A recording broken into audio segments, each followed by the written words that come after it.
Welcome to OECD Podcast, where policy meets people. I'm Clara Young, and I'm here in the studio with Teemu Roos, who is Associate Professor of Computer Science at the University of Helsinki. We're going to talk this afternoon about a free, massive online course called Elements of AI that Teemu designed with the Finnish tech company Reaktor. So thanks for coming in, Teemu. Thanks for having me, Claire. So what is Elements of AI?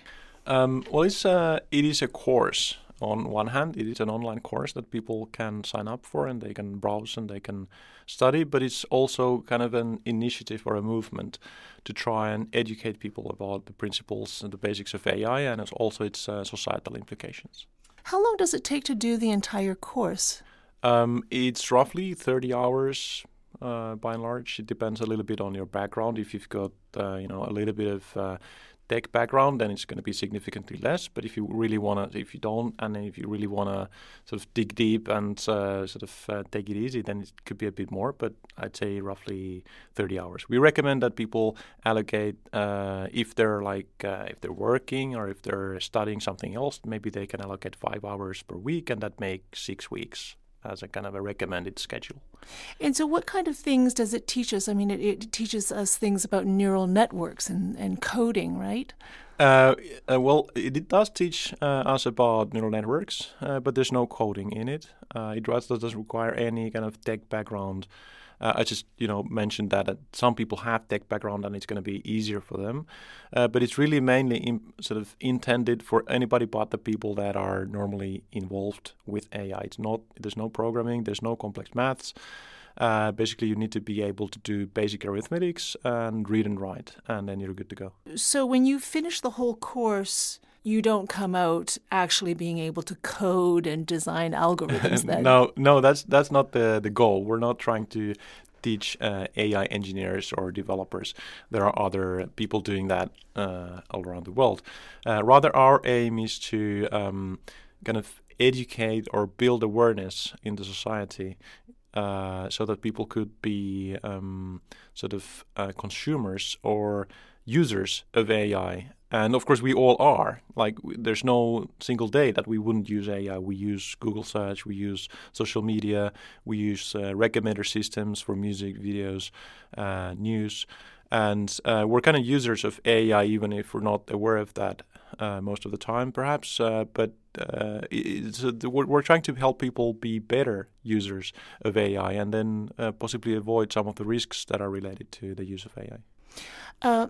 The Elements of AI is a government-sponsored online course, isn't it? Yeah. And why does the government of Finland, why do they think that it's important for us to be aware of AI? Well, it's kind of one aspect that I already mentioned is that this better citizenship skills so that people will be able to avoid some of the kind of harmful use cases of AI, filter bubbles and manipulation, misinformation. And on the other hand, it hopefully will enable people to identify some of the opportunities. So the positive side of AI, that people who are not working in tech, they'd be able to identify in their sphere of life some use cases of AI that us kind of technological people won't be able to identify. I'm really talking about teachers, bus drivers, doctors, artists that might be able to identify some very interesting use cases for AI that other people can't. And we'd also like to sort of enable that kind of activity in society.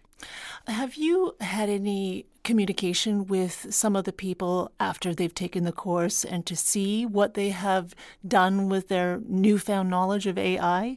I've had the privilege of getting to know some of the people. So we have this online platform where people can interact all over the world, and I've sort of virtually met a lot of really cool people that have not been, involved with AI before, but they've gotten excited about it. And I should mention one example, for instance, was a Nigerian plumber who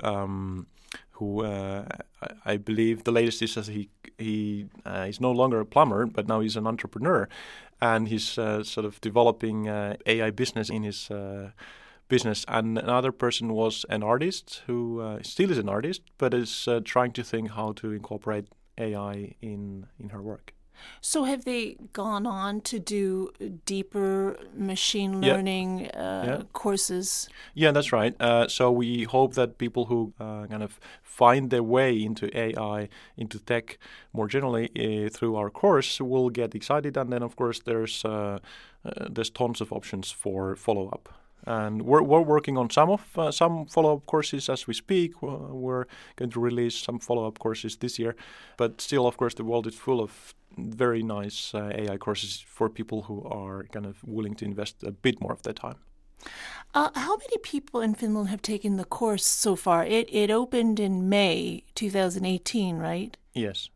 About 70,000 people from Finland have signed up for the course. Not all of them will complete the course entirely, but at least they'll get to know some AI, and we think that's quite wonderful. It's more than 1% of the population of Finland, and that was our goal to begin with.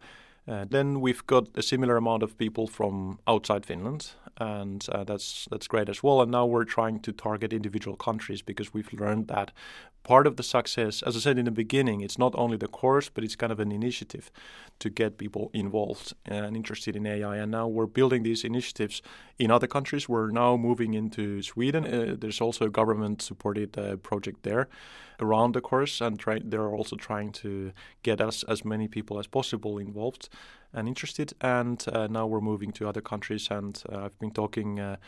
Now we're here in Paris, so I've been meeting people at UNESCO and seeing how we could find our way to the African continent and offer the content in a way that would be suitable there. There's a lot of concern about women lagging behind men in science, technology, engineering, and maths, or STEM. According to some statistics that we have, only 24% of people graduating from universities and colleges in engineering, manufacturing, and construction in OECD countries are women.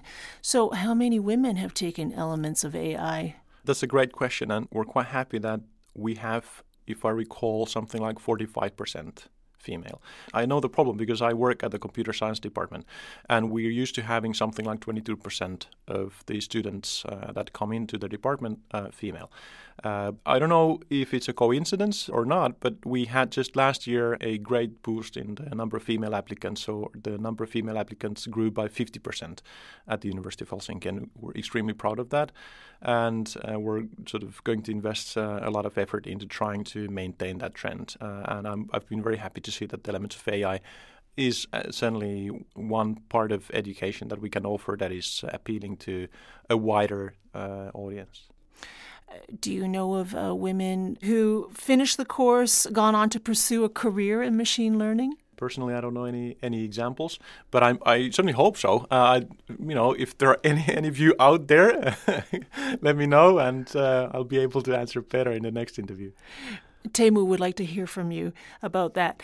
Another question that I have is about what we're hearing about discrimination in algorithms and bias. Does elements of AI cover that subject? Yes, that's one of the societal implications that we focus on, and that's a serious problem, of course. And there's some complexity in there, so it takes a bit of explaining of how that arises, and of course emphasizing the role of the data, where the discriminatory trends exist, and then how that follows, how it follows that the algorithms that use that data, they turn out to be discriminatory as well.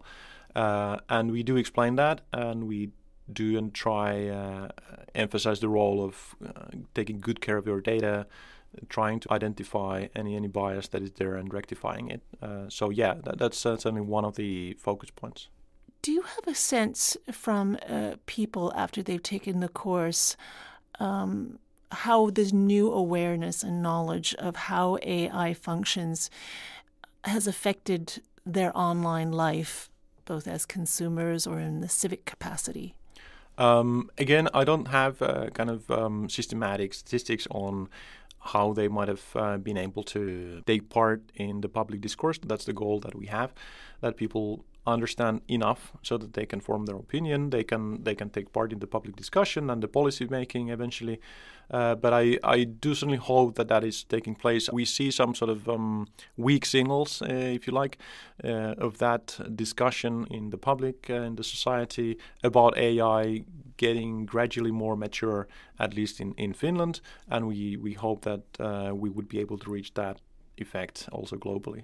What are they talking about more specifically in these weak signals? Well, I think it's sort of one of the aspects, as I mentioned, is the quality of data and also data protection, privacy, and of course the GDPR, data protection regulation. These are the kind of issues that are really very fundamental in terms of AI policy that we need to maintain and update all the time. And I think the discussion in Finland in terms of that has evolved significantly during the recent years. We've got a lot of visibility on the My Data movement, where people's right to control the use of their data is sort of giving that back to the people rather than giving it to the multinational corporations that operate these platforms.